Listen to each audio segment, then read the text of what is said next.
Hello, everyone. Hello, hello. While these folks get settled, I wanted to introduce myself. My name is Ezra Knight. I am the New York local chair of the Ethnic Employment Opportunity Committee. And thank you. Also, I am that makes me thereby a national vice chair of the EEOC, and I'm also a sitting member of the Diversity Advisory Committee National. So all over the diversity thing. Kind of living it and also being it. And speaking of living it, on the way here, playing Prince in my headphones, I thought about this past year, and there's been a lot of loss. Not that this doesn't happen every day, but certainly when our iconic individuals of our world pass, it makes it somehow much more profound, even though we always are dealing with death. But just wanted to take a moment and just address that because of the work we do with our lives and our instincts and our intentions.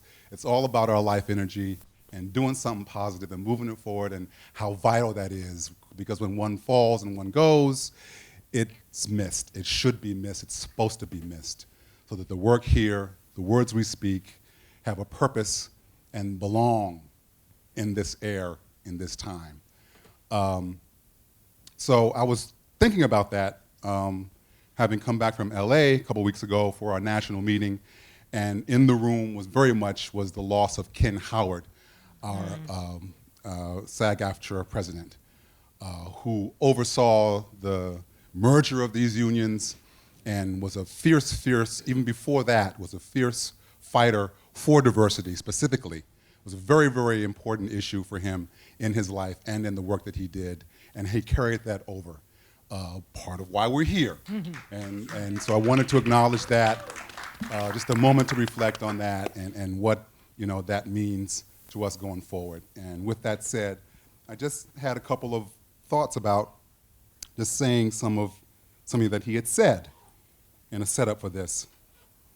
And these are the words of Ken Howard specifically. "A lack of diversity permeates our industry. And SAG-AFTRA as an organization is committed to effecting change. Our Equal Employment Opportunity and Diversity Department is solely dedicated to making change on the front line, but inclusivity is something we care deeply about throughout all facets of our union." So with that kind of leadership, these kind of events will not only continue, but become more and more vital to the workings of what our union is about. And wanted to thank you all for being here. Before Ken's passing back in February, on the 3rd of February, his task force, the president's task force on education, outreach? Education, engagement, and outreach. Education, outreach, engagement. PTUI, as he liked to call it, had a meeting, and in that meeting with the Diversity Advisory Committee, they drafted a statement. And in part, I will close with this before we move forward, a statement by the joint meeting.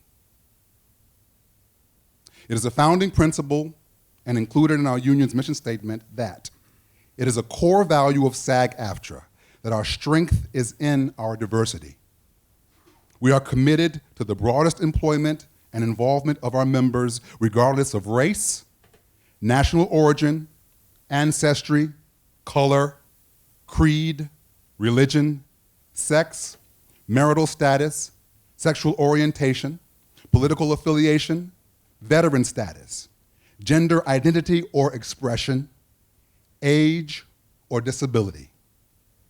SAG-AFTRA strives to educate and engage members so that they may be full participants in the workings of their union.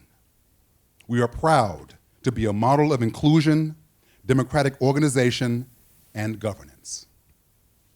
Welcome. Thank you, Ezra.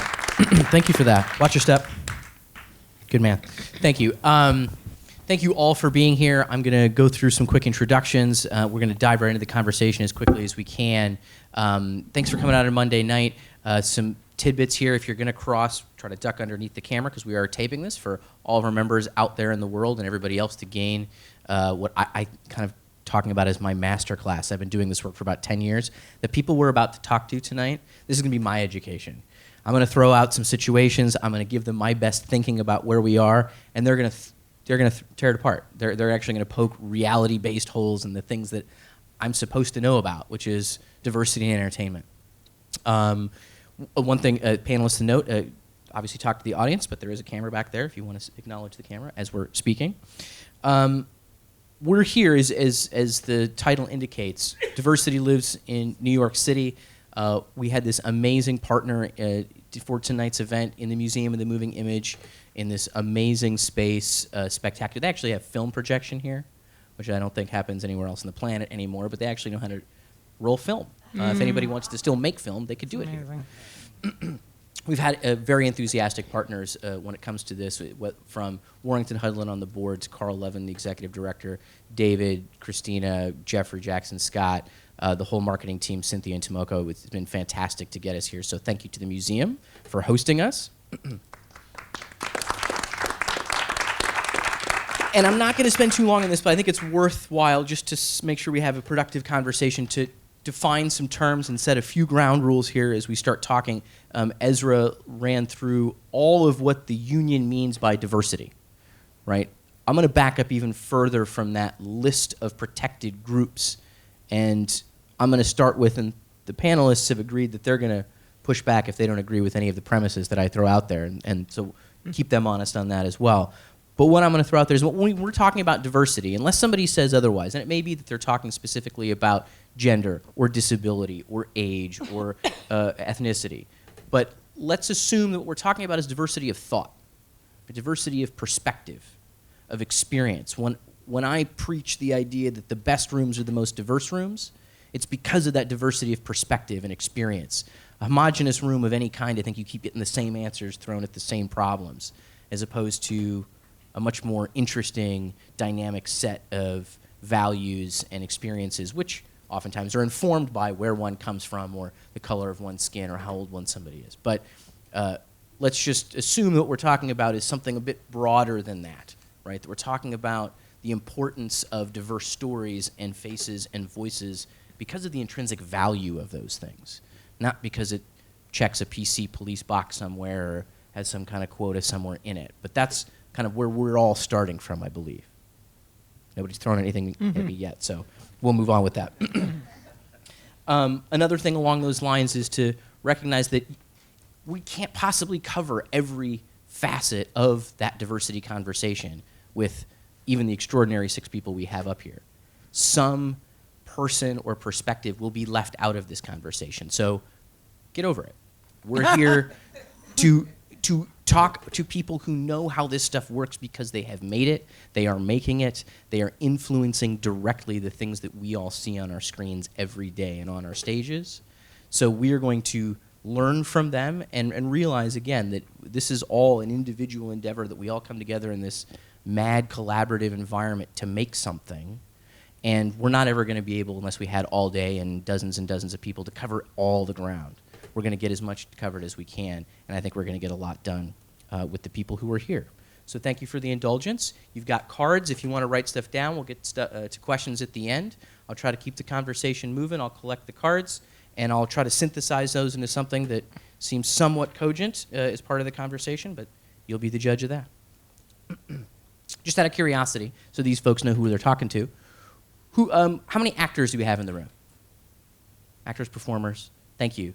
Behind the camera, folks, writers, directors, producers, audiences, consumers, watchers of things. Watchers of things, yes, probably everybody, yeah.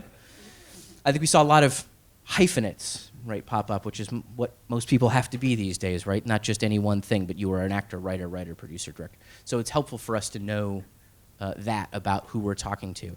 And I know that the people who will be watching this after include casting directors and producers and directors. So we're going to get right into it. I'm going to throw out a premise, and I'm going to ask some questions, but everybody's encouraged to jump in, even though they may be targeted for individuals. But the premise I'm going to start with is I've been making an argument that we're in this moment right now that is unique in that forever it has been in this business the calculation that's made of risk reward or asset liability, diversity or stories or faces or people who come from underrepresented groups that we don't historically see has been seen as a liability, has been seen as a risk that nobody really wants to be the first to take.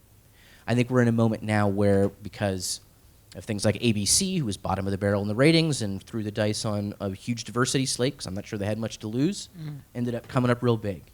A lot of the things that we've heard for a long time, that won't play in Peoria, that won't play overseas, that's not a big enough fill-in-the-blank market to sell that film, or whatever it might be, that slowly but surely these truths or these myths are being exploded, and what has historically been seen as a risk or a liability or it's being recalculated as an asset, and maybe even a business imperative. So from your perspective, Tom, as someone who has, I'm not sure if you know who this is exactly, but I don't know if you've seen St. Elsewhere. No one's old enough here. Oh, I don't know. I don't know. I was out there talking to people. I think so. Or how about Homicide? Right? Yes, we can clap. That's all right, right? These are things. We're talking about Oz. We're talking about Borgias. We're talking about things that, in my mind, are fully realized worlds, right? I mean, there is a level of authenticity in these things that are extraordinary. When you're having the conversations about making a project, and is it different then as it is now, but how does this conversation about asset, reward, risk, liability play into, or does it at all, the conversation that people are having about the kinds of stories you're going to tell and the kinds of faces you're going to employ to tell them?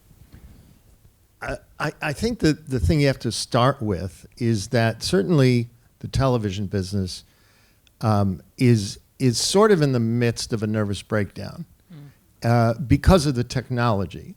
All of the rules that have existed for as long as I've been in television, which about 30 years, are no longer seem to have any relevance. And so what that has done is allowed people to be a little more willing to risk because they don't know anymore who their audience is. You know, once upon a time, if you weren't in the prime demographic, they didn't care about you. And speaking as someone who's 64, who came, up through the 60s, I would say to the executives, 18 to 49, once you get past 49, people in my age range, you assume that we only want the same toothpaste that we've been using since we were 8 years old. But the reality is, we want to try everything. Mm-hmm. And so to negate our value as an audience is a mistake. In the same way with, you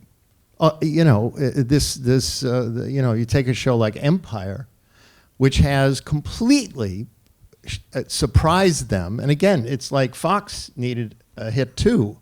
And they had no idea what they had on their hand.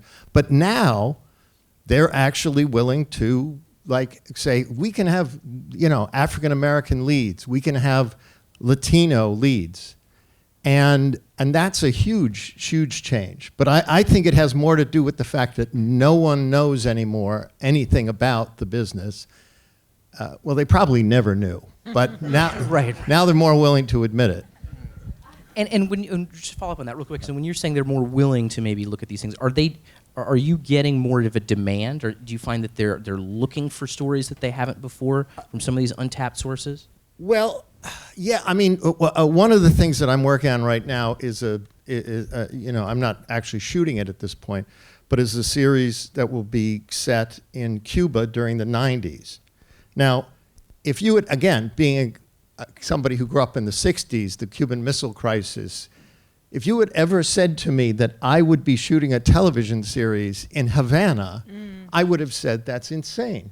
So I think there is a demand because they look at the huge numbers something like Telemundo gets, and they say, oh, well, we want a piece of that, So Ryan Tarpley, who's sitting next to you, is an executive at the Creative Artists Agency Foundation, CAA. You guys may have heard of it. And he's leading the agency's diversity efforts involved in recruitment and hiring or retention of talent. Continuing on this theme, Ryan, from where you sit, because I think the agencies are more and more a huge part of this in terms of the packaging of talent and really developing things from buying books on spec to then developing all the way through. This idea of increased demand, let's say because of, hey, look at the numbers, Univision and Telemundo and Orange is the New Black and Empire and all these kinds of things. Are these conversations happening within the agency, and how does it play out? Is it purely, if it is happening, is it purely a economic, kind of a cynical, formulaic, well, if you add these pieces, it'll give you this return on this audience power, or is there some room left for storytelling? And is there talk of the value of getting stories from these communities because there's merit in and of itself to tell these stories we haven't seen? How does that conversation play out? It's both. And the conversations are happening at the highest levels. And the way you open this panel is exactly how we think of it. First, is that it is a business imperative, right? That is key.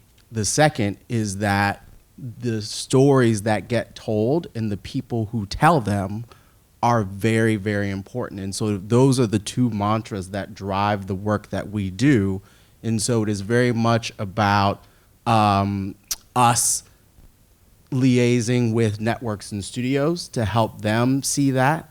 But then it's also them pushing us. So it's working together on it. But internally, we have these conversations across every single department at the agency. So whether you're looking at motion pictures, and obviously we work very closely with someone like J.J. Abrams when he puts out the edict that, anyone who delivers talent to him, it needs to be representative of the world in which we live. We were very much in partnership with him on that. When you look at Ryan Murphy and what he's doing now with his half initiative, we are very much a part of the drive behind that. Can you talk about that real quick for people who might not be aware Sure, of it? yeah, because I don't think he's put as much of a public statement out about it. He's like, I'm just going to get in there and get it done. So Ryan Murphy has decided that for all the, it's sort of two-pronged. One, for all of the directing jobs on the projects he's involved in, there have to be at least half of them directed by women. And then he is also looking at how does he increase the number of people of color directing as well. Obviously, you all know he was behind O.J. Simpson, which was a huge hit, and he really worked hard to make sure there were diverse directors behind a number of those episodes. And so that is one part of half. The other part is, or one other part is the importance for him of developing talent. So he is going to be providing scholarships and mentorship opportunities for young content creators. Or I shouldn't say young content creators, for content creators. He has not put an age on it.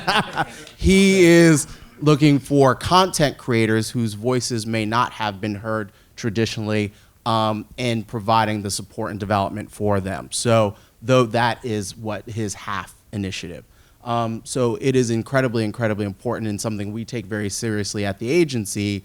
And for us, or I should say I am very fortunate in that it is something that is important from the top down. So this has been a drive by our president, Richard Lovett, right? So the fact that there is not only buy-in from the top, but 100% support from the top is really what is allowing us to make significant change. And so the fact that we're starting with the idea that the stories that get told matter and who tells them matter, then obviously trickles into, for us, where I spend most of my time, which is what do the executives and agents look like who are signing the talent, supporting the projects, et cetera, because it all has to work hand in hand, because people have to understand, to your point, what they have.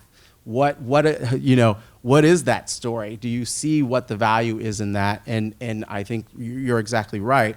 Television has completely been turned on its ear, and right now, everyone's trying to fight for an audience. And now I think people are looking at, well, who haven't we been speaking to?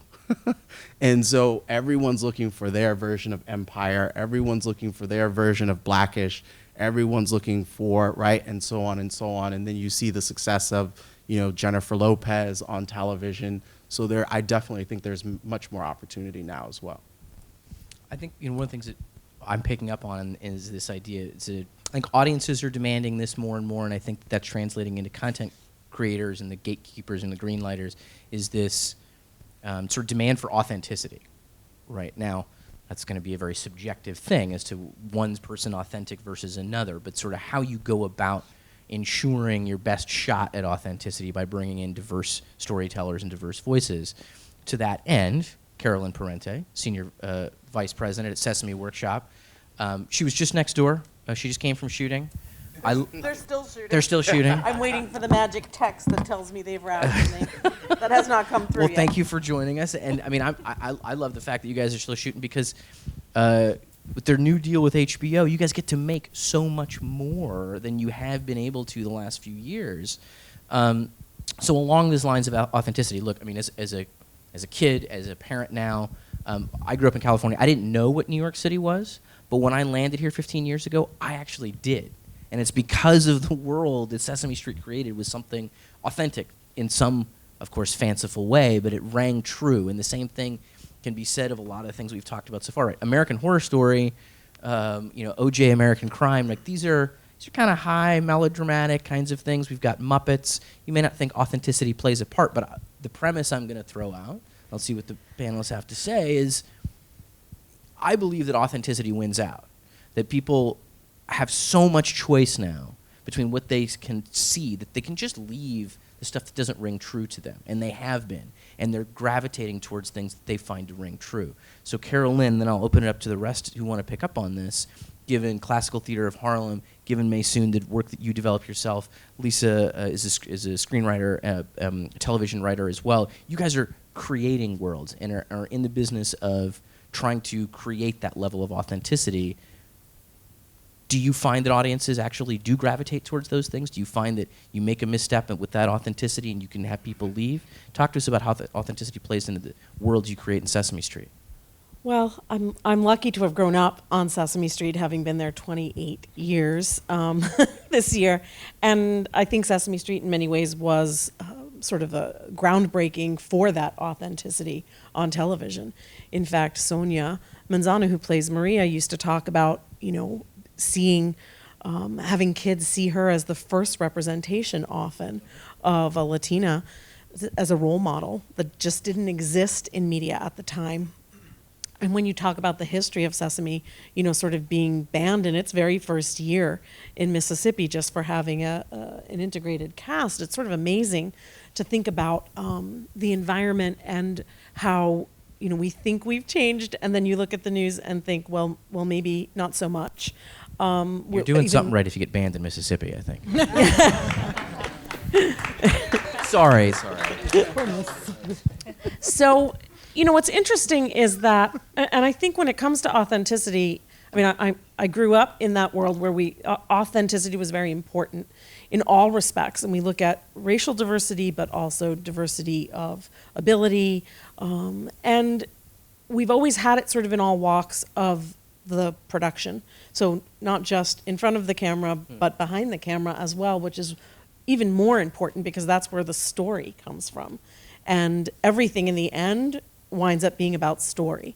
So people will pay attention to a good story, and to have that authenticity has to come from the beginning, creation. And I think for me, one of the things that such a great story. So we have our head writer is a nice Italian boy from Brooklyn. He adopted 2 girls from Ethiopia, and he was watching them play one day, and his daughter didn't want to play, only wanted to play with the dolls that had long blonde hair. And he started to get very concerned about why she wouldn't play with any of the other dolls, and wound up writing out of that experience with his daughter this piece called I Love My Hair.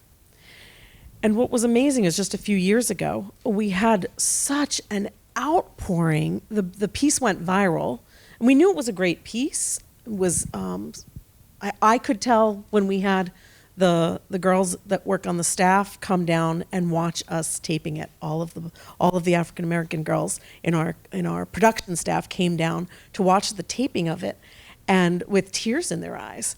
And I thought, wow, it's amazing to me that something that seems so simple, pride in yourself, pride in your hair, could really be something that was novel in this day and age, which was only a few years ago. So I think the most important thing is having those authentic voices behind the camera. To me, is what I find is the most important part of telling authentic stories. So Lisa and Ty and Maysoon, we've heard from people who make me believe that this is a good moment. You guys are out there creating this stuff, pitching scripts, in development, making it work. You might have a different take on how this is going. So I don't want to paint such an incredibly rosy picture. I'd like to think that what we want to walk out of here is what can we do as creators, as consumers, to make sure this is that moment. But Lisa, you seem like you got the microphone ready to say some stuff about what your experience has been. You have come from the print media side. You have been doing screenwriting and novel writing for several years. What's it like out there? It's tough, man. No, it's, I think the very fact that someone like me is able to make a living writing and pitching TV pilots says something. None of them have made it to air yet, so maybe that says something else. But I'm a former journalist, and I stumbled into writing TV pilots because I wrote a spec. And it was from my unique experience. My father was a Catholic priest. And so I wrote a story based on that. I set it in New York with a diverse cast of characters in a diverse world, my world. Mm-hmm. And CBS bought it, and they made it. And they spent $6 million shooting it here, and with a New York cast of actors, a New York crew, and they didn't pick it up. So I think, that's kind of, if we're talking about content creation, except for the Tom Fontanas of the world, I think that's part of, it has to be part of the conversation is that there's a lot of heartbreak, right? Because the vast majority... You talk to the hand. I believe you, but for the us, it's more, right? I think that makes it hard because every day we wake up and we're like, oh, I can't do another day of this, and I can only imagine that for actors it's exponentially harder to go into an audition and be told no again and again. But when you're creating content, as I'm sure you guys are too, you guys are out writing scripts. When you're creating a pilot or a screenplay, you are creating a world, and that world does reflect you. So when it doesn't make it, when it gets killed in development, it feels like 1,000 bullets, right? So how do you get up from that? I think now more than ever we must. People who look like us, who have our experiences, our relationships, our points of view. We have to get out there. We have to tell our stories. We have to be the ones to present it to those outlets that are desperate for scripted content, by the way. And one of us is going to hit it out the park. So I think our time is now. All right. That wasn't as big of a bummer as I expected. All right. I like it. This might be the moment. I feel it. I don't have a problem with painting rosy pictures whatsoever. I think it's good. I think it's important to remain optimistic. I think there has to be a dose of reality and also understand that there is no utopia. So when we just heard the comment that Mississippi banned Sesame Street, is that correct? What was said after that was because of the diversity. And my position would be, it's not because of the diversity, it's because of racism. Mm-hmm. It was banned. So we need to take a moment to look at the other side of this because,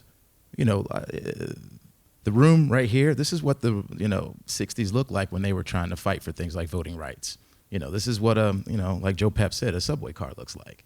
And at the end of the day, I think this is going to be the thing that forces the change. Again, I don't mean to bring anything down. I do believe we all need to be optimistic in this. But let me use this example inside of advertising. Okay, so advertising over here is what they call the general market. We'll just be blunt and say this is white folks, right? And then over here is multicultural, right? Blacks, Latinos, gays, Asians, that's over here. There's a huge convention that they always have every year, and funny enough, this one over here is actually called the Masters. I kid you not. And then the multiculturals have theirs. So what I think is happening now is that there's a new general market. And I think the Obama election kind of gave us an insight of this, is that it is blacks, Latinos, gays, Asians, and a chunk of whites. That is the new general market. Those are the folks that are going to be consuming content. And those are the ones that are going to demand a certain content. So as much as I am always in favor of people, standing up and constantly pushing the conversation forward, I do believe it's going to be a long game. And as long as we continue to play the long game, we approach the ideas of diversity and inclusion in a very measured way, things have no other place to go but to change. Real diversity, real inclusion for me is in its leadership. You mentioned ABC. ABC's casting director, I believe she's still there, is Kelly Lee. She is of Asian heritage. There's a reason why there's a slew of more Asians on ABC, a slew of more diversity on ABC, because this woman sees the world through a different lens.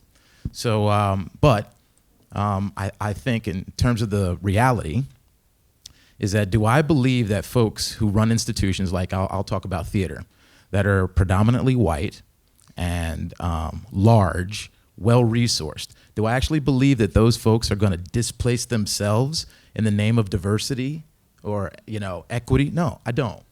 So my argument is, companies like mine, from our core of who we are, if you look at our audiences, if you look at my board of directors, if you look at backstage, front of house, on stage, everything is diverse. So my argument is always trying to get that funding, because by the way, there's a ton of funding out there now because the flavor of the month is diversity, equity, and inclusion. So now the established organizations who have never, I don't mean to put it in a bad light, but they never really cared about diversity and inclusion, are now making gestures toward it. So they'll hire the Asian playwright, or they'll hire a black director, or do a black play. But truthfully, their leadership isn't changing. And I think you can look at that in a number of businesses and enterprises, that if the leadership isn't going to change, these things that we're seeing in terms of our faces a little bit more, if the decision makers, it's kind of the game that was played between agents and the recording industry. You guys, if anybody does music, you guys know one of the worst contracts that one could have in the United States was between the artist and the recording contract. So, and there's a bunch of middlemen in there.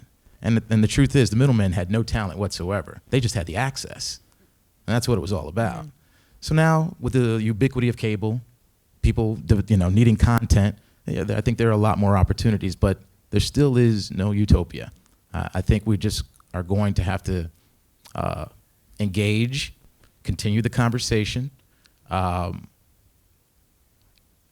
happy when my friends do go to the big theaters and their plays get done, or they get to direct at those big theaters that are well-resourced, they get paid well, they don't have to worry about, does this particular theater have the right kind of light I want to use? I think it's great that they can go to those places. But my argument is to be able to help out those companies that are considered on the fringe, that are really doing impactful work. Mm-hmm. Let's see some of that funding go towards them to allow them to continue the impactful work that is from their core, and authentic, in terms of its presentation. Oh, I'm sorry. So he jumped in before I got there. I was going to try to weave it in, but I won't. Ty Jones sits in a unique space because he has a good success as a commercial actor, so it allowed him to, he knows the advertising commercial world quite well. but he is also the artistic director of the Classical Theater of Harlem. So that when he was talking about his theatrical work and his company, he was talking about the Classical Theater of Harlem. I think it's vitally important for us not to skim over the fact that there are a lot of platitudes that can be paid to this issue, right? That a lot of it does come down to, on a fundamental level, subconscious, unconscious, implicit, whatever you want to use, bias. And money. Bias, right? It's we all as humans come to the table with bias, and actually, evolutionarily, it's allowed us to survive. We've needed it as a shorthand to actually get here and be able to do the things we want to. But rarely do people upfront acknowledge that kind of bias as they're making decisions about who they're going to see, the stories they're going to look at, and how it gets played out in terms of the actual hiring once you get a sense of the projects you're going to work on. So I think it is a danger to, post-racial America, it's all one love and everybody's good. Well, I'm here to pop the bubble. There we go. That's why you put me last. I'm the dark cloud. I did this on purpose. Maysoon Zaid, there are 7 million plus people who would have seen her on her TED Talk. 7 million plus. I don't know anybody who's done anything that many times for anything. But I met her when she is the founder of the New York Arab American Comedy Festival. She is hilarious. She is a fantastic performer. Thank you. Clap for that. Give it up. Thank you. Jeez. Clap for these guys. They're And I know that Maysoon is out there killing it with her own work and with her scripts and stuff in development. But you're meeting this bias head on every day. What's it like out there? frustrated. So, like I said, I'm kind of the dark cloud for a moment, but I will say keep hope alive as a preface before I ruin everything. So I represent a couple of different groups, and on stage I do a joke saying in the oppression Olympics I would win a gold medal because I'm a person of color, I have a disability, I'm Palestinian, I'm Muslim, I'm from New Jersey. It's bad, but I want to focus quickly on disability. People with disabilities are the largest minority in the world, and we are the most underrepresented in television. I just read something the other day about the fact that the number of characters with disabilities came out to 1%, and it was actually less than last year. And last year, we had this big, huge explosion of disabled people being included, and they were playing people called freaks. So I'm not judging the fact that people are trying to integrate. I'm saying that there's still a gap between inclusion and us actually telling our stories. And there's a danger when people have a brother who's disabled or a friend who's black and they really think that they can tell this story and they want to integrate them and they're doing their best, but they're telling the same old cliche stories. With disability, it's you can't love me because I'm disabled. Heal me, and we're special guests. So when they say about pushback, this is totally true. Every single talk I do at college, I say, why is there not a disabled Muppet on Sesame Street?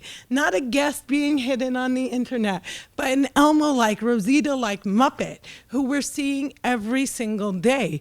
People with disabilities face so much violence, discrimination, fear, that I think having a disabled Muppet could really change that. It would be something that we saw our entire lives, and it would really normalize it in a powerful way for children and parents and open that conversation. But too often, and growing up watching Sesame Street, the deaf woman resonated with me so much. She was the person that I kind of was like, ooh, something about her reminds me of me. I don't know what. I like this, and I want to see that more. I want Swiper maybe to lose a leg while he's stealing and become an amputee and have someone on Dora so that we're looking at different colors, but we're also looking at different abilities. And I always bring up Oscars So White because when there was pushback on the Oscars for being so white, Cheryl, who is the president of the Academy, released a statement of all the ways they were going to try to diversify, and they left out disability. So I'm so proud of SAG-AFTRA for including it, even though it was the last thing on the list.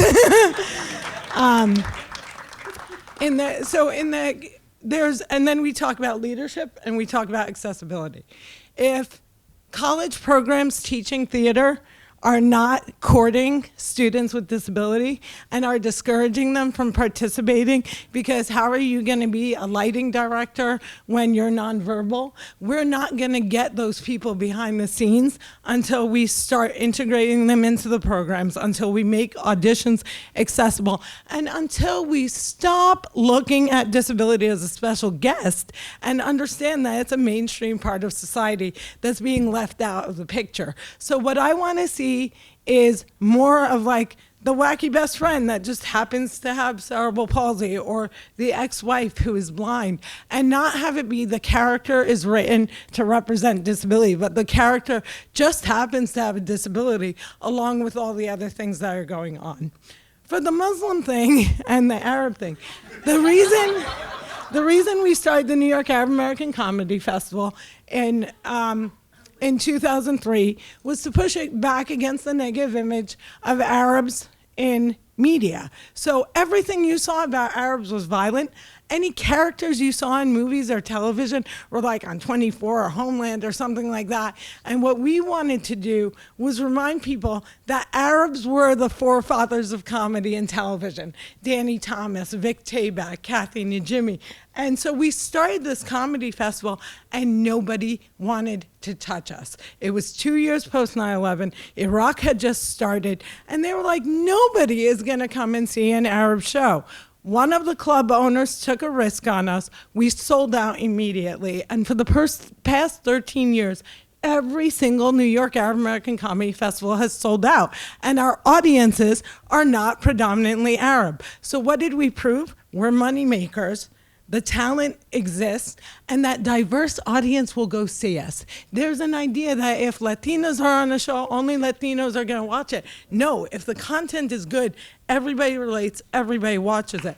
So, yeah. And I still have no job. Yeah. We could just work on that.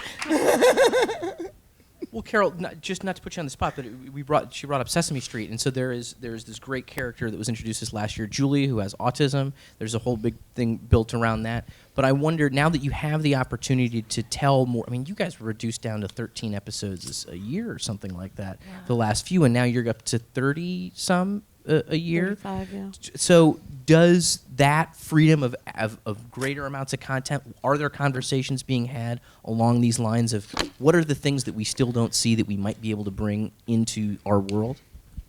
Yeah, I mean, certainly more content is always good for everybody. So we're very, very grateful. And grateful, just by the way, for a partner in HBO that really understood what our relationship with PBS was about, so that we have content on HBO, and 9 months later it's offered for free to PBS. So, so just for the class wars, that we're not creating content just for HBO subscribers. That very same content. And the great thing about Sesame Street, our audience is very young, and they don't wait on the edge of their seat for Game of Thrones season to start. If Elmo's on, it's just Sesame Street, so they don't know the difference between season 46 and season 47. So it is great. It's great to have more content. Sesame Street certainly has taken on so many issues over the year, and one of the things we are actually known for is having people of all abilities represented on the show. From its beginning, Linda Bove was the deaf performer you're referring to. And the interesting thing, because we get so many letters from the community, from parents of people with different kids of different abilities, and what they love is that we not only show people with different abilities, but there's a natural just inclusion. And it's difficult because sometimes people want to be very overt with us calling out, like, what is it? Is it autism? Is it spina bifida? Is it, what the different things might be related to? And then some really don't want that at all. They just want to model being inclusive and not calling anything out specifically. So it's complicated because we entered into this outreach initiative on autism, and it's something we'd been thinking about for a really long time, because we knew anecdotally we were getting lots of feedback from parents of children with autism connecting with our characters. And there was something there. But there was also lots of concern that media wasn't necessarily being recommended as a good thing for children with autism. So we wanted to make sure we were doing the right thing. And so we did a lot of research. You know, one of the things about Sesame Street is it's the most heavily researched show, I think, in history. And we wanted to make sure we were approaching it the right way. And what could we do as a media company on this particular subject? And we decided that what was right for us was to try and not talk about what causes autism or to define the different spectrums of autism, but to break down the stereotypes and to open a conversation between families with autism and families without autism in exposure to autism, because that's what's on the playgrounds, right? Like you have kids with autism and kids and families who want to don't know how to react or how to respond. And so our job was to break down those stereotypes and open up a dialogue and make families and children with autism feel included. And so there was an outpouring once we finally, and this was just an outreach initiative that was all in print to begin with. And we had an amazing response and a desire really to create more content. And sometimes it's just hard to know, you know, what the right thing is, because you do have so many different opinions. And we do have, interestingly, some puppet characters with disabilities in our co-productions. Right. And I've actually been trying, there's a beautiful character in a wheelchair in one of the co-productions, and I've been talking about trying to bring that puppet to the U.S. because not only is it beautiful, but it is something that's not represented.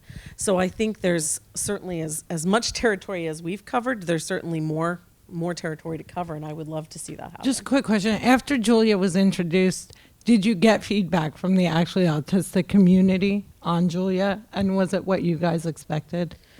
You know, we have gotten feedback, and it's one of the issues with knowing how to proceed is it's all over the map, Yeah. right? So there are people that are just so happy to have the subject be there and to have materials be there, and then there are people who want more. They want more specifics, more content. They want to see more scenarios, to see video and puppet performance, and some.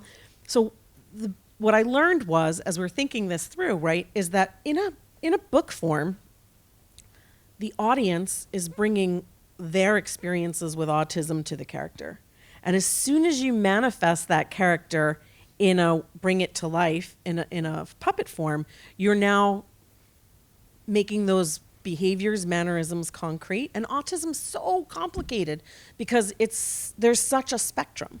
So, you know, that saying, you've seen one child with autism, you've experienced one child with autism, because it's so individual. And once you make her mannerisms concrete, have you now done a disservice or made someone feel left out because they are either higher functioning or less functioning? One of the things we did do is go with a girl, and even though a female, males are more prone to autism, we felt like we were, you know, trying to be inclusive of all kids with autism by going with a female. So there's a lot of good intentions, even for people Yeah, like Sesame Street, I who believe that. really feel like we're ahead of the curve in terms of identifying and creating content. And yet there's still so much more to do, and so many ways to feel like, are you doing the right thing or not the right thing? And I think what you said is so important. Intention does matter. And like, you can tell it's so well researched, but you can have the best intentions, put something out, and have the community that you didn't have to serve. No one forced them to do this. Yes, they requested it, but it's free will. And then that community will turn around and bite your head off because you've done something that you don't know. So we sat waiting on our tippy toes for Julia, and then unfortunately one of the scenes included something that a lot of autistics and disabled people don't agree with as a form of therapy. A very controversial therapy was included. So we were all excited when she came out, and then my friends who were actually autistic sat and wept because they had waited so long for this character, and then they felt that the parent viewpoint was shown more than the autistic viewpoint, that therapies that were extremely, extremely controversial and frowned upon in the community were being offered as options. And when I listen to you, it breaks my heart because I can tell you worked so hard. You did your homework. You did the outreach. And still, there was that gap. So I would love to hear from my other panelists. How do we close that gap, even when we know there's not a utopia? Because if Ryan Murphy's trying to include us and we're freaks, or Sesame Street's doing its best, but people are like, oh no, not that, please don't bring that up. Or maybe shows with African Americans or Asians walking into those stereotypes, shows about Arabs where we're just living that stereotype because that's what's written. How do we close that gap, guys?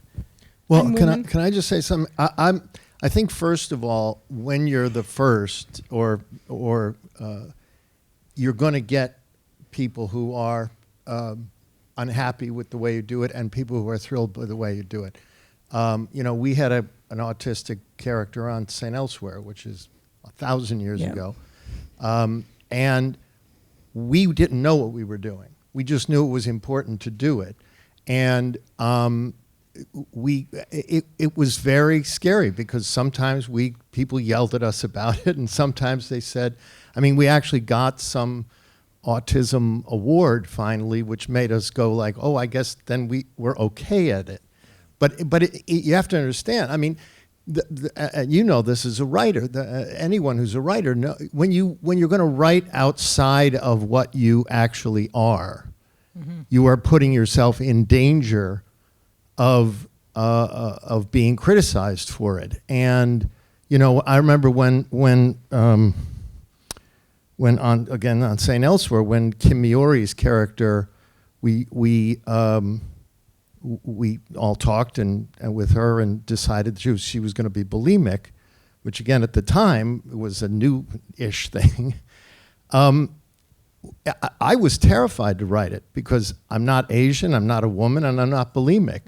But it was a story we felt we had to tell. And so I just think intention is a good thing. I think research is an extraordinary important thing. And then I think, if you can find the other talent who can contribute to it, then you're on your way. But I think writers have to listen to everybody, but then make a choice.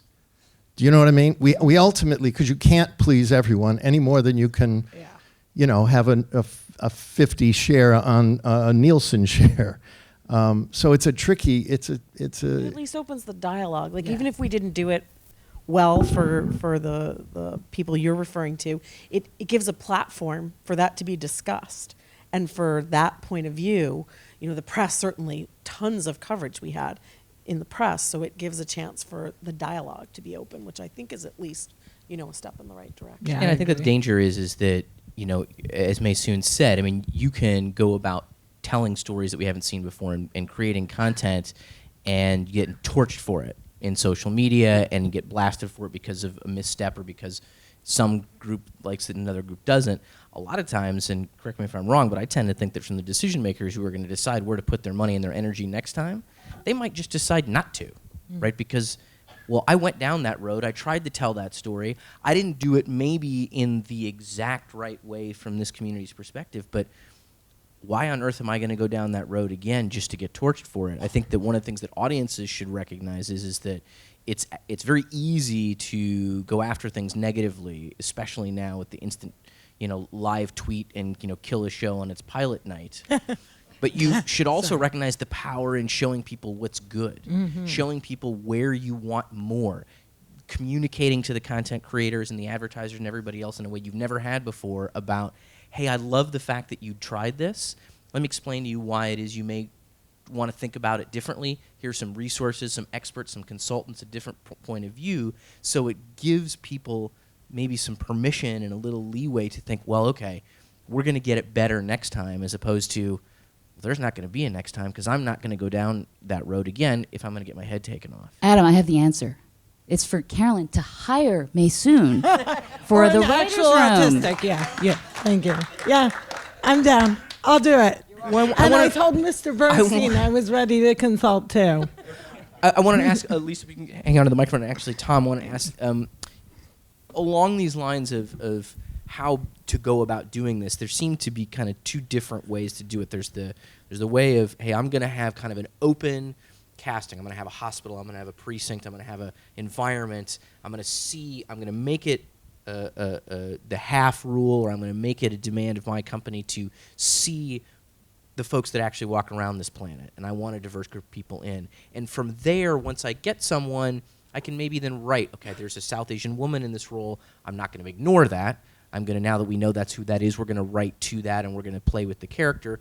Or there's the, well, look, from the get-go, this character is this specific thing, and we have to go find someone to fill that role in a very diverse cast, but writing something quite specific, nationality and age, whatever it might be. Do you have any thoughts on what's more productive, what people are looking for, better, worse, sometimes appropriate, sometimes not? Any thoughts on those two? In my mind, it's talent in this sense.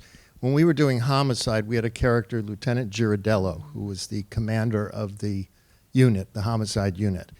And he was written as an Italian guy. And Yaphet Kotto read for us, and we cast Yaphet Kotto. And what I then did was, because I didn't know Baltimore all that well at that particular moment, is I did some research, and I found out there was a street in Baltimore that divided the Italian section from the African-American section of the city. So I made him somebody who was biracial, in the sense of he had an Italian father and an African-American mother. But that was only because we didn't go in with the idea of we want to have a biracial character. We went in saying we want to get a really good actor for this part, and it just happened that way. So I do think talent is the most important thing that you look for, and then you can write around it. I'll give you another example, which isn't really for Oz. I had written this character who was like a homeboy, and this actor came in, and he read it, and he didn't read it very well, but he was very imposing, very powerful. And I said to him, well, tell me about yourself. Don't go away. Tell me about yourself. And he told me he was a lawyer in England. And I said, well, were you born in England? And he said, no, I was born in Nigeria. And I said, well, could you read it with a Nigerian accent? And I said, don't worry about the dialogue. The dialogue's not important. Just make it sound like you would say it. And he read it, and that was Adewale, and it completely changed the character. I completely rewrote the character for the actor, because I thought that's something I hadn't thought about, the Nigerian connection to drugs in America at that particular moment in time. And so I think if you're just open when people come into the room and say, I don't know, just make me love you and I'll hire you. I think, and speaking from the agency side, the network side, I think the issue is oftentimes, and one of the things that we're talking about is there are very few opportunities for them to get in the room, right? It just so happened that Oz gave the opportunity. I think there are very few of you out there, and I sit in a world where we're just as much a part of what should be the change, right? So there's just as much issue sitting at the agency side as there is the network studio side. But just like when we're looking at a script and it is, whether it is identified as a person of color or not, or a woman or not, we should be submitting lists, right? And then using our leverage, which is something that we're trying to do more and more of, saying these are people you should look at because they're good actors, right? And there needs to be a lot more of that, and that there is pushback on that, right? And even sometimes when a character is written a certain way, it's like, well, does it have to be necessarily? We're still going to submit these people. We think they're great writers, unless there's a particular drive, right, for the person to be written as some way. So that is definitely a significant part of the issue, is the ability for people to get in the room. And so that's why it becomes very important who the decision makers are. Having a Channing Dungey now as the head of ABC Television is hugely important, right? Having more African American, Latino, people with disabilities who are agents and executives becomes hugely important, because then they will fight for those opportunities in ways that hasn't happened nearly as much. But I think that's, you are one of the few. Hopefully there are more and more, but I think that's one of the critical issues right there. I think And that's you're the proof ideal, that right. it creates success. Tom is proof that it creates success. A trailblazer, getting people in the room that never get to. And we all love the shows that he's talking about. And we think of those characters and we think, of course they were written that way. And it shows. But I think another critical piece is having more people like us actually pitching the shows and actually creating them, because as the creator you have a tremendous amount of leverage. You're the one who's creating the world. You're the one who's placing the characters in their certain situations. And you guys would know this as actors, but way too many pilots are still written so that the characters who are white, their races aren't identified, but when it comes to the black guy, it sure is, or the Asian woman. Why does it matter that he's black or that she's Asian? Not really sure. She's a scientist. Maybe that's got to do with it. But, clearly the writer has this in mind. But then why isn't he identifying the lead action dude as a white guy? Because clearly that's what he has in mind, right? So I think that it's absolutely critical for people like us to be writing these scripts and to be creating these worlds. I don't tend to identify race unless it's some integral part of the character, but there's always another way to say, like you can refer to somebody's culture or the language that they speak or the name that they're given. And even that doesn't always necessarily work out. So in my one pilot that was made, I had a law firm. It was a powerful New York law firm, and it was called Ping Feldman Nunez, right? So right. So we went about trying to cast it, right? Okay, so you figure, right? Asian guy, Jewish guy, Hispanic guy. And we had so much trouble finding that middle-aged Asian actor that the network approved of. And we went through dozens of men that they finally, they went ahead and hired James Rebhorn as the Feldman, right? So the network decided, you know what? We have to change the name of this firm because someone like James Rebhorn is obviously the most important partner in the firm, so we have to make it Feldman Ping Nunez. And we hired a wonderful actor as our Ping and a wonderful actor as the Nunez, but even when you insist on what race they are, it doesn't always necessarily work out the way it is. Yeah. But I think that it is absolutely critical for us to try to cast our worlds the way that we see them. Right. Yeah, completely. And I think it goes to what you were talking about at the beginning, which is that idea of implicit bias, right? So when a character isn't written anything, unfortunately, executives and agents go automatically to white, because that's their point of reference. So that's the default, right? So until there are more of us in those rooms challenging, push against the default, pushing against the idea that if it's an important firm, then Feldman has to come first, right? That's a huge problem. And I understand from a content creator standpoint that oftentimes you're like, this is my first one. I got to get it made. Yep. And so I want to do it. So as much as it hurts me, I'm going to do that. So I get it. It's unfortunate, but I get it.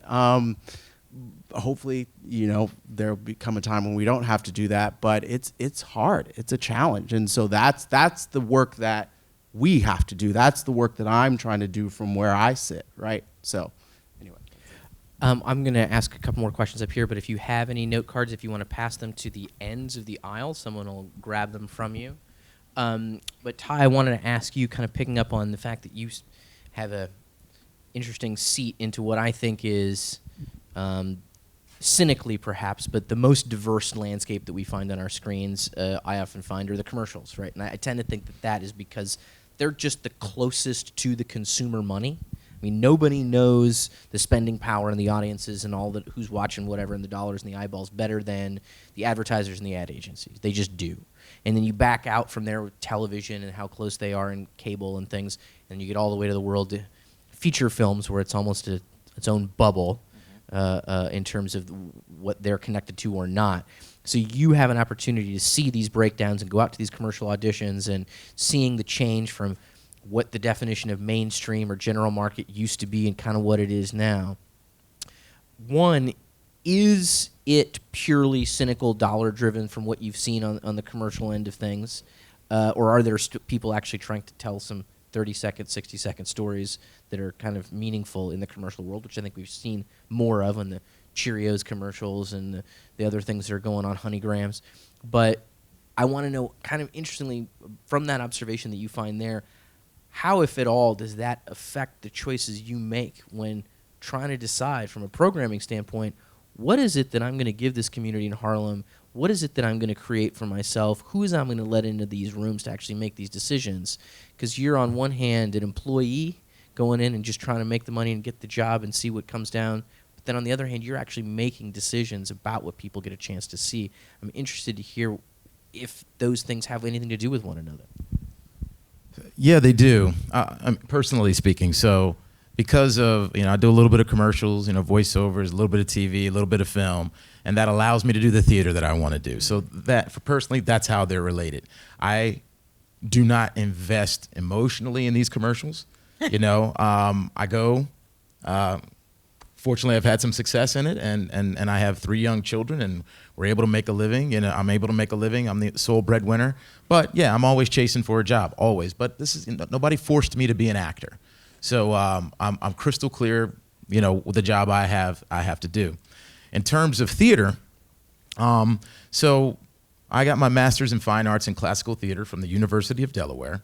Soon as I graduated, I went out to the Guthrie. I'm a military brat, so I used to live in Germany, so I did a show in Germany, Mutter Courage und ihre Kinder, Mother Courage and Her Children. So I got to go do that. And then when I came to New York, I guess you can call it, I reconciled with my father. My mom and dad had divorced, and I probably had seen my dad. I could probably count on one hand how many times I had seen him for like 20, 25 years. So on my way to New York, I asked my mom, for her blessing. I was like, I'm going to go and reunite with my dad and stay with him to try to take on this acting thing. She was like, of course you should. She did not want me to reunite, okay? But with that said, I used to do a bunch of regional theater, a lot of it. And I worked, and I had no complaint about working. But this is what I noticed. I never felt like I was a whole artist. And what I mean is, if they were doing Romeo and Juliet, there was no problem for me doing Tybalt or Benvolio. However, I couldn't even get the audition for Romeo, So all I wanted was just the audition. Let me make it hard for you to say no to me, because I think I'm good enough to carry the show, And then when I got to New York, my friend Jay Kyle told me about the Classical Theater of Harlem.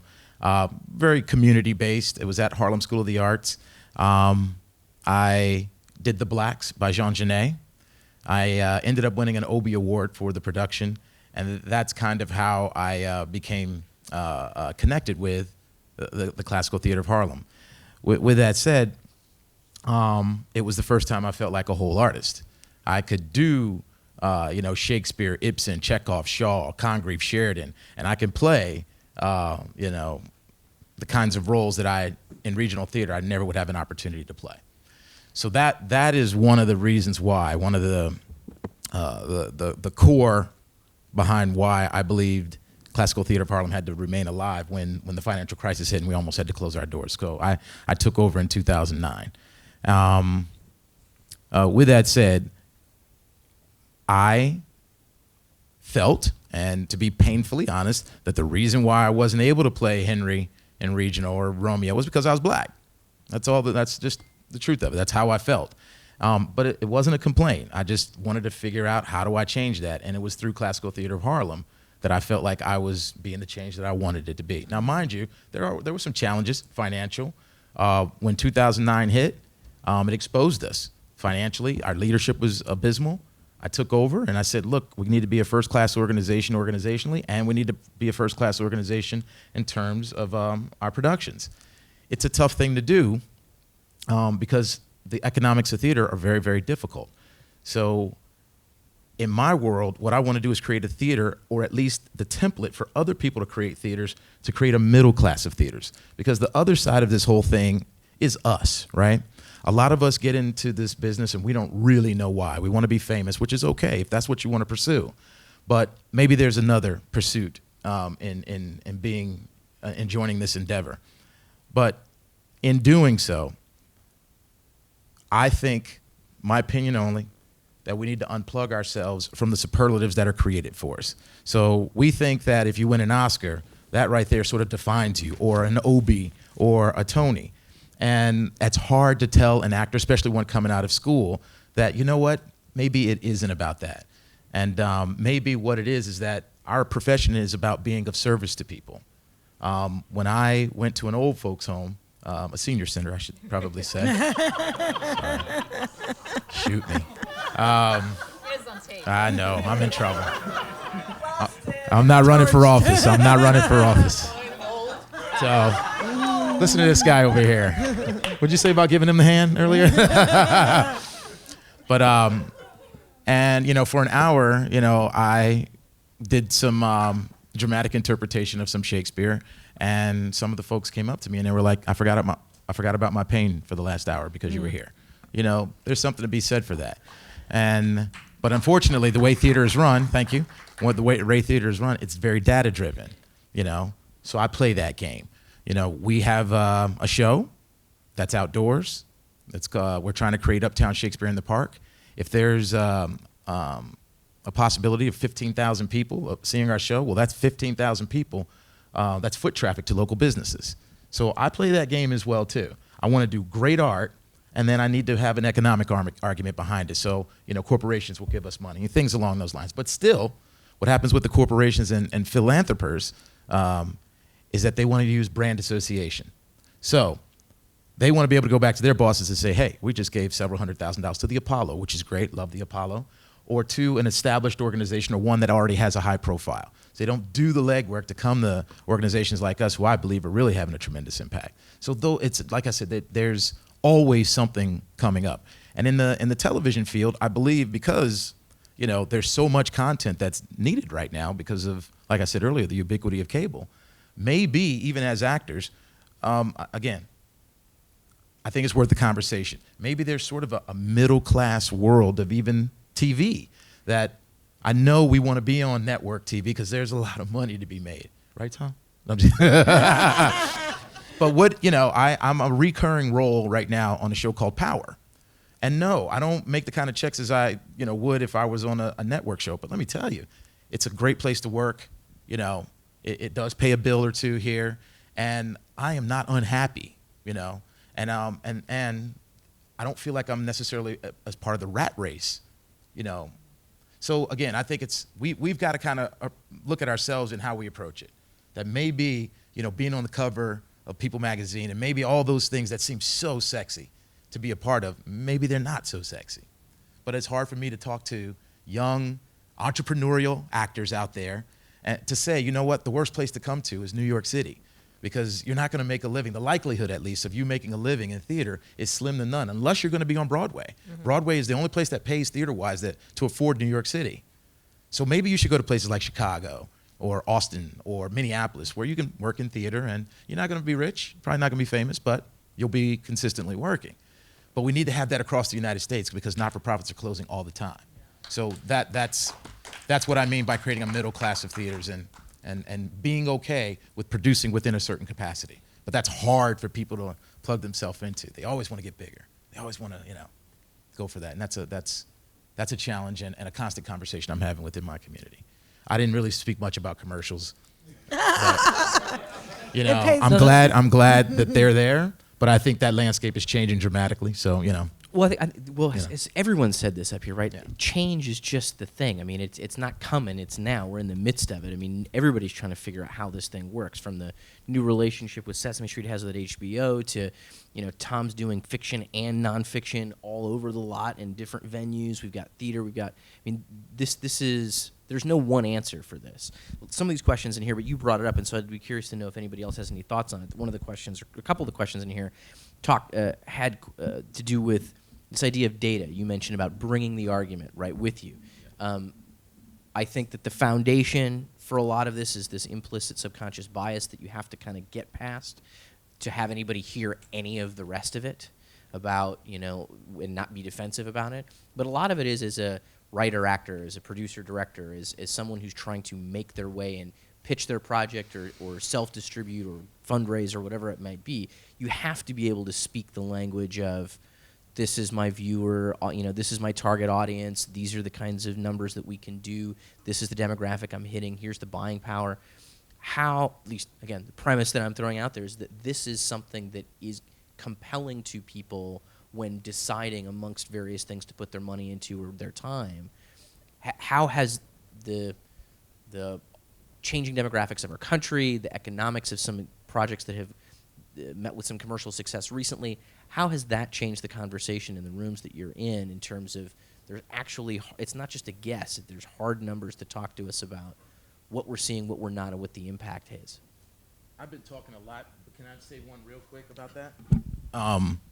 So I'm of the perspective that I think the next great stories that are going to be coming out are through a diverse diaspora.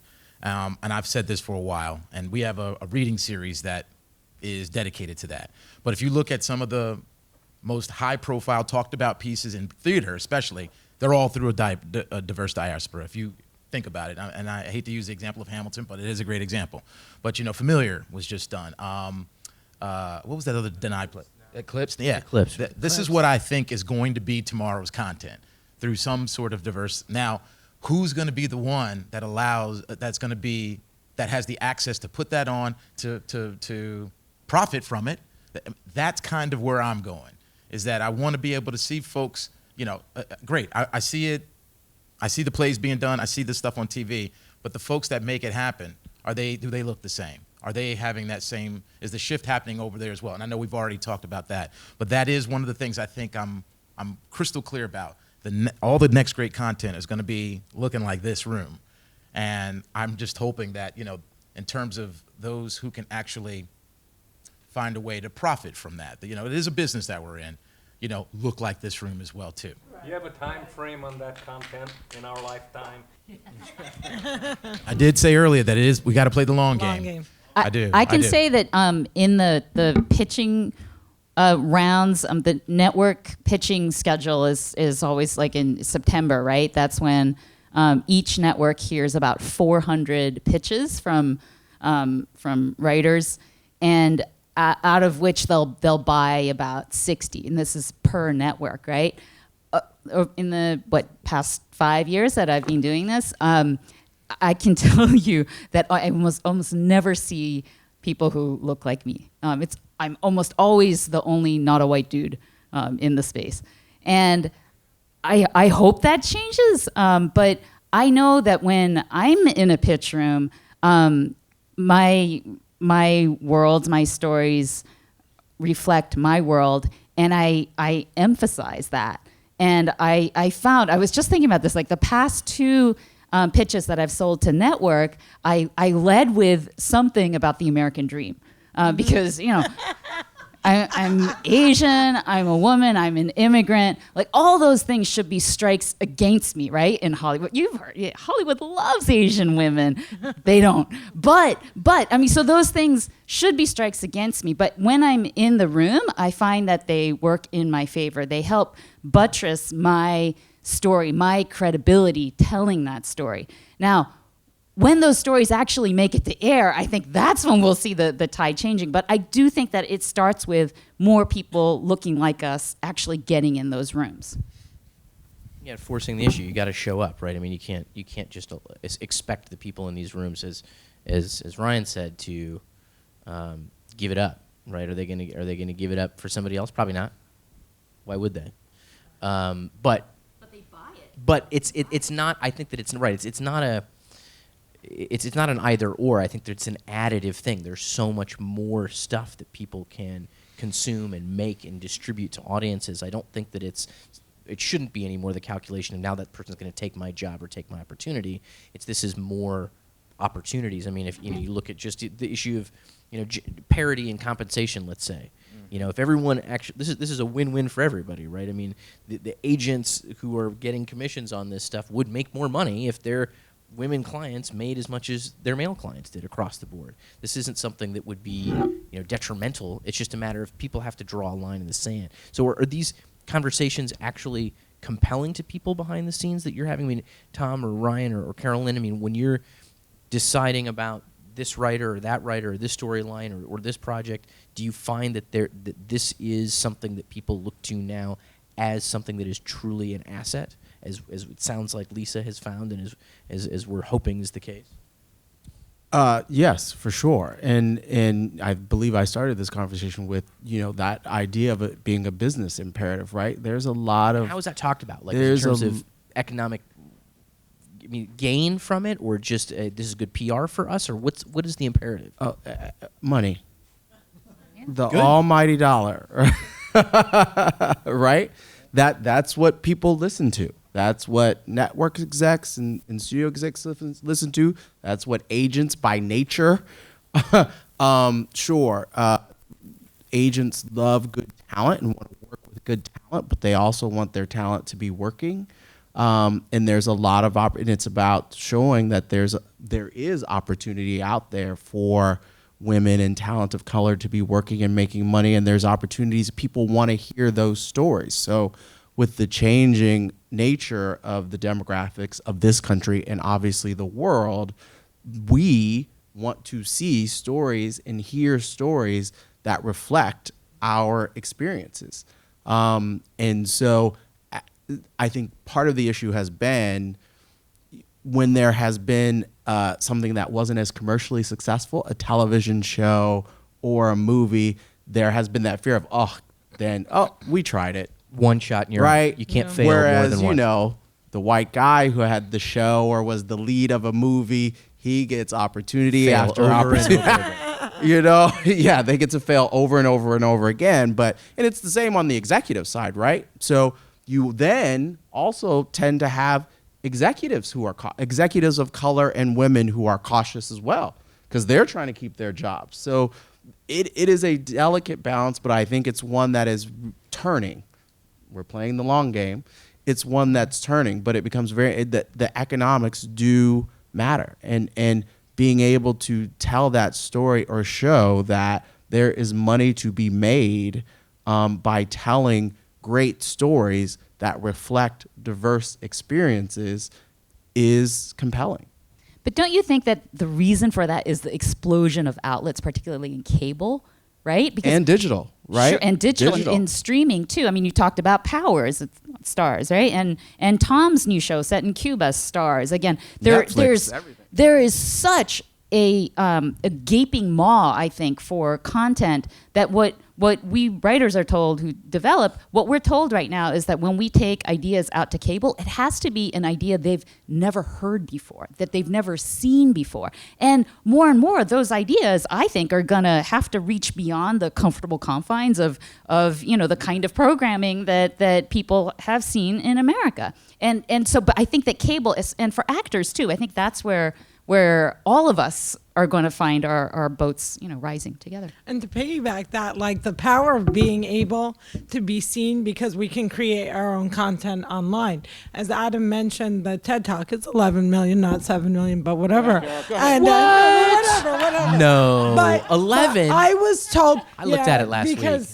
Yeah, but anyway, I was told over and over and over, like, it's too much. Like, if you were just disabled and maybe had blonde hair, blue eyes, we could work with that.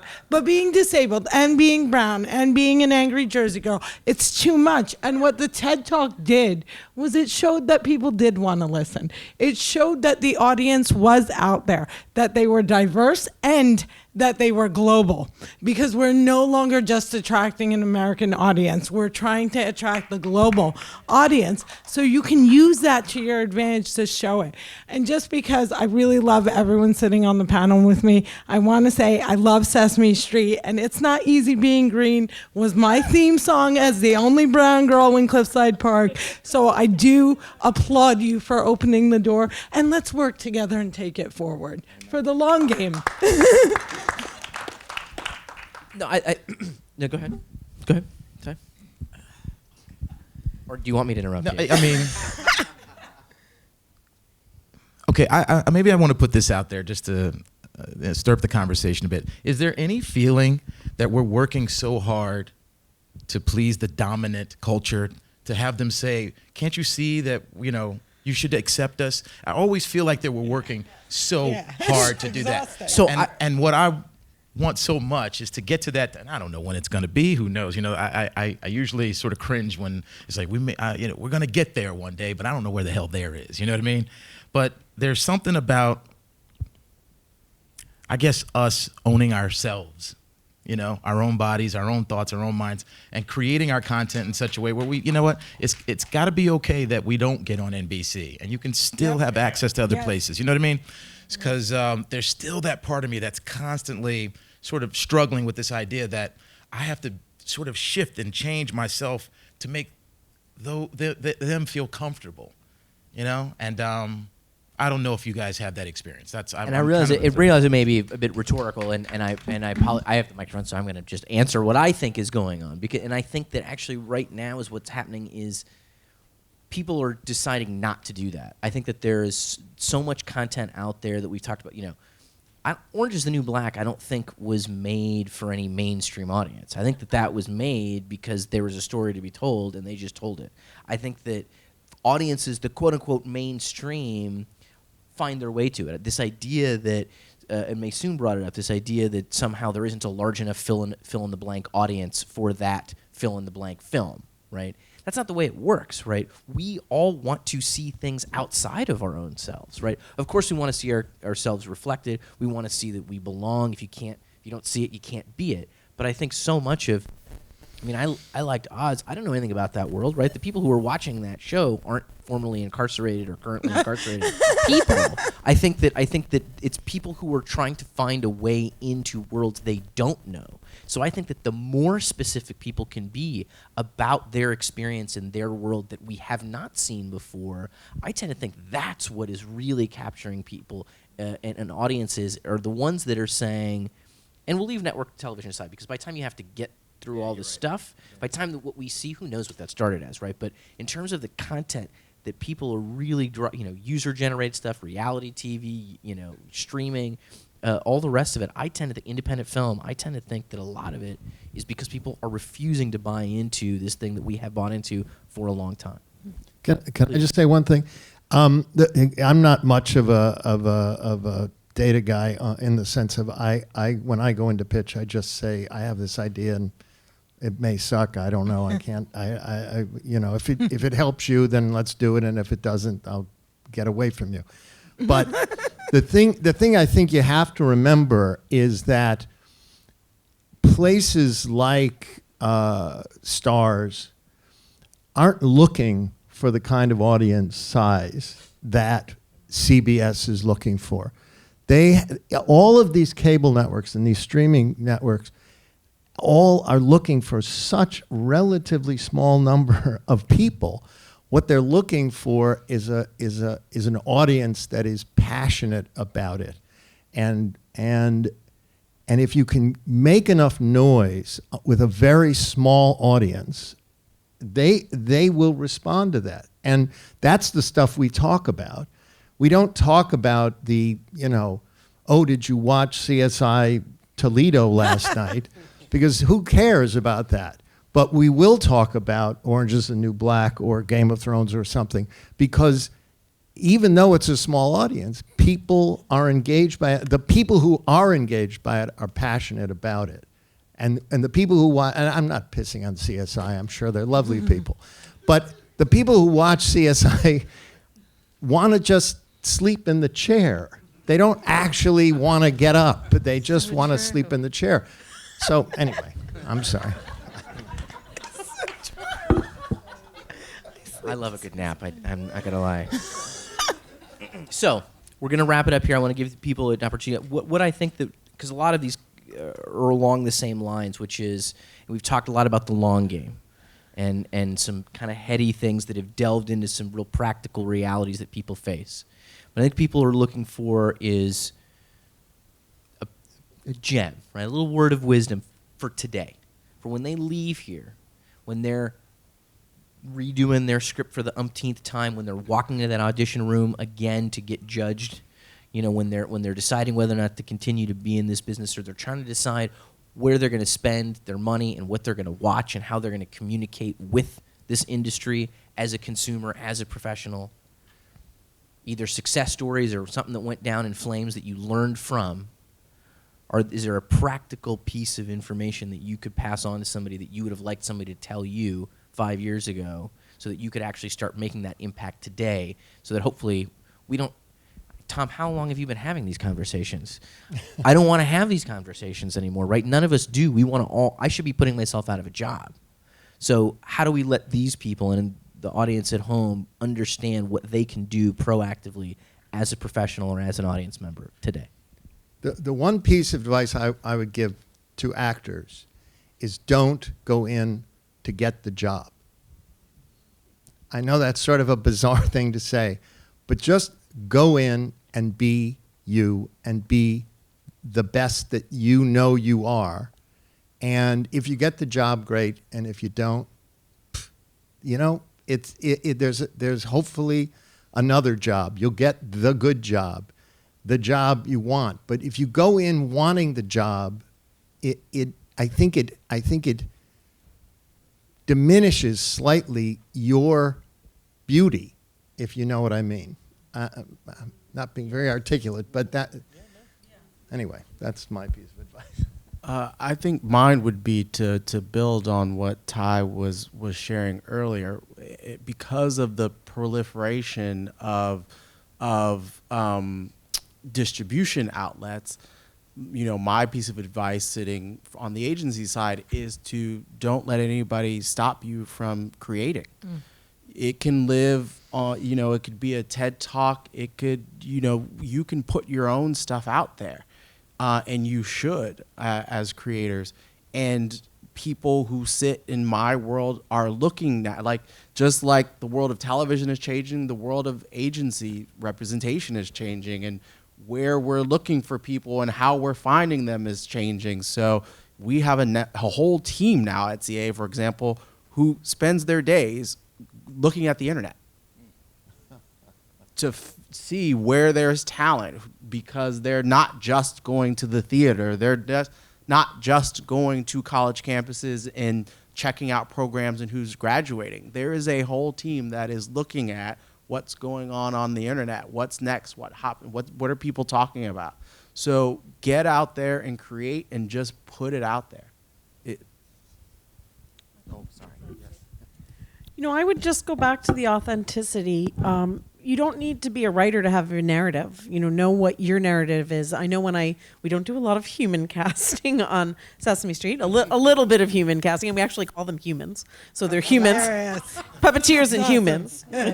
Call them the humans. But whether you're casting a human or a puppeteer, I look for a narrative. You know, they come in with a point of view, and I find the narrative of the performer and what they're thinking of when they come in to do a read or what their take is what's interesting to me, and I invariably am gravitated towards the narrative of the performer as much as I'm interested in their talent and comedy skills and all of those things. A point of view, and I think not trying to be what you think they want you to be. I think that's a losing game. I think trying to be who you are and that authenticity always comes through. My advice would be to get Tom Fontana's phone number. Yes. I think we should all try to do that. And I'll just let you know that Ryan let slip earlier that he works in the Chrysler building. So that's where the CAA office is. No, I mean, I think the most important thing is to tell your story. And I think it's incredibly hard to do in the face of all of this because it feels like a giant wall. And you know, how do you keep from giving up? And I'm talking to actors like I know anything. You guys must wake up with this every day. But I think for actors, and I imagine most of you, you know, write and create as well. We're none of us 20 or 25, right? But I think that adds a richness to our experience. We have lived, we've experienced, we've had relationships. We've developed opinions, and I really do believe in my heart that now more than ever the world needs to hear it. Mine would be don't say no to yourself. I have a couple other things I could say, but I'll stick with that. Nice. Let you like that? Take us home. Mama. Nice and short. Okay, so actually be good at what you're trying to do. Don't go in there and cry that they don't want a disabled person or a black person if you suck at being an actor. So make sure that the talent is there. Make sure the talent is there, and that you're always prepared. Always have the clean outfit, the clean shoes. If you're gonna do the shaved leg thing, you can do that too. But be prepared to actually, walk into that room. And what he said is totally true. At some point, you guys stop trying to please them because they're not gonna be pleased ever. So you have to decide, what am I willing to sacrifice and what am I not willing to sacrifice, and stick to that. Like, make sure that you have your non-negotiables where you say, no matter what, this is something I'm not gonna do. And finally, something I learned from Adam Moore, and that he keeps repeating to me, I keep trying to get better at it, is applaud the people who are doing it right. So at the last SAG panel, Adam said to me, who's doing it right? And I went, nobody, because I'm just so. And then I went home and I sat and I found the people who were doing it right. For me, it was the cartoon Bob's Burgers. I felt they were getting diversity, orientation, fluidity, class, color. And I went and found it, and then I applauded them for it. So when you see people doing it right, get out there and tell them you're doing this right. And go see live theater. And that's my story. That's it. And go to maysoon.com. Oh, what? Maysoon.com. That's fine. No, we can plug away. If anybody's got any projects to plug, please do. Ty? Well, I'm doing something that's totally related to what we're doing Bring here. it. Go for it. It's called Cast and Loose, and it's a bunch of women who are going to be on stage at Joe's Pub Wednesday reading the ridiculous descriptions of women in casting breakdowns live on stage. So that's what we're going to be doing, and I think that fits into this. Did you see the casting breakdown for Straight Outta Compton? No, is it horrifying? Y'all Yeah. got to get that one. Yeah, Oh, go I get the can't one for wait. Straight Outta Compton. It's all over the internet. You find Oh, it. I'm going to find it and act it out with puppets. Can I just so one of the things I did want to say on top of the other things that I feel we should be cautious of. So, I was saying that I think these stories are going to be coming from a diverse lens, right? And some of them are urban. And I'll take it out of the realm of what we're talking about, just to not to make this so heavy. You guys know Grand Theft Auto, the game, right? I promise you, none of the people who were writers on that game wrote that. I went in. I was one of they have their main tier characters, which you see all over the place, and then the second tier. So I was one of the second tier guys, and I was writing the stuff. All right, they did not know how to talk urban whatsoever. These were guys from New Zealand. And they were like, all right, just do whatever and make it sound right. And I mean, seriously. And, and it is. It's some hardcore, nigga this, that, nigga that. It's that kind of language. And none of them knew any of it. And I'm telling you, at least 5% of that was us doing that, okay? And I guarantee we don't get any credit for that. None whatsoever. So these are the things I always, like when I say there's no utopia, these are things I want us to think about. But one thing that makes me kind of like, always stay on the positive side is kind of what happened with Hamilton. So you know that the actors are now profit sharing, right? Which I think is very interesting. It's going to change the landscape a bit because I think what could happen now is that producers who are largely made up of pretty rich people, and they're not. I'm not saying not all of them, but some of them are real artists. You know what I mean? They want to create great works of theater. And then some are just rich people who throw money at a couple projects and then throw a bunch at this one over here. There's sort of a cabal of producers that do that. I think now we're going to see producers that are like, okay, if I'm going to be forced to give money to the actors for the creation of this thing, they're just going to be more serious about the work that they're putting out. So maybe it is a good thing. But I definitely think it's a good thing for actors, especially on something like a Broadway project, that the actors themselves are no longer being infantilized, for the contributions that they make to get something from page to stage, So That's great. Well, it just shows. The economic models are changing throughout, from stage to screen and everything through. And I think you heard it throughout. What do you do? How do you maintain some kind of central, some kind of path, some kind of vision with all of these things that are changing and so many things outside your control? Own your story, Own what you do. Go tell it. Be authentic. Let's thank everybody. Tom, Ryan, Carol Lynn, Lisa, Ty, and Maysoon. Give it up, everybody. Hey, thank you guys. Like, to take it out with Prince, Prince actually said, own your masters, or your masters will own you. Nice one. Thanks again.